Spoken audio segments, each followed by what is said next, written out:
নমস্কাৰ সকলোকে, good evening. কি খবৰ সকলোৰে? মোৰ অন্য এটি ভিডিঅ'লৈ আপোনালোক সকলোকে স্বাগতম জনাইছোঁ। আহক আজি পনীৰ বনাম। এয়া পনীৰৰ কাৰণে মই গাখীৰ গৰম কৰিছোঁ। গেছত বহাই দিছোঁ গাখীৰ, অকণমান উতল আহিব দিছোঁ।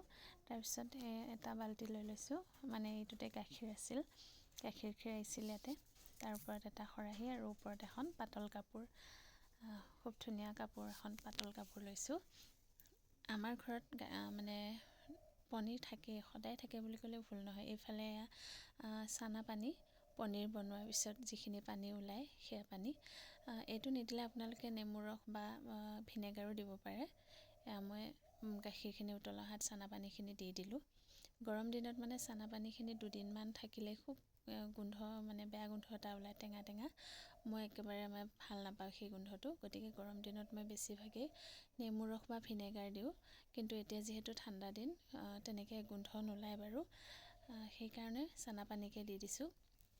আৰু বেছিদিন নাৰাখোঁ, আমাৰ ঘৰত যিহেতু সদায় পনীৰ বনোৱাই হয়, গতিকে চানা পানী ওলাই থাকে। পুৰণিখিনি পেলাই দি আমি নতুনখিনি ৰাখোঁ, তেনেদৰেই আমি ব্যৱহাৰ কৰোঁ। আৰু এয়া দেখিছেনে, চাফা পানী হৈ গৈছে, মানে গাখীৰৰ ৰং সলনি হয়, হালধীয়া নিচিনা হৈ গৈছে পানীখিনি, আৰু চানাখিনি গোট খাই গৈছে। গতিকে আমাৰ পনীৰ হৈ গৈছে। এতিয়া মই এইখিনি উলিয়াই লৈছোঁ। যিখন কাপোৰ থৈছিলোঁ তাতে মই গোটেইখিনি বাকি দিছোঁ।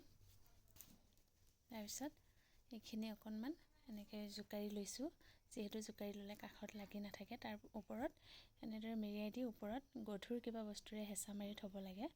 আমি মানে সাধাৰণতে আমি কলহ এটা দি থৈ দিওঁ, কিন্তু যিহেতু এতিয়া গাখীৰ তেনেই কম, সেইকাৰণে আমি মানে পানী দি ওপৰত সেই পনীৰ বনোৱা চচটোকে পানী দি ওপৰত পিৰা এখন দি হেঁচা মাৰি থৈ দিলোঁ। আৰু এয়া আমাৰ পনীৰ হৈ গ'ল। আধা ঘণ্টা বা 1 ঘণ্টাৰ ভিতৰত আমাৰ পনীৰ হৈ যায়গৈ ধুনীয়াকৈ। কিন্তু মই পিছদিনাহে উলিয়াইছোঁ, যিহেতু আমি সেইদিনা নাখালোঁ, গতিকে পিছদিনা উলিয়াই দিছোঁ।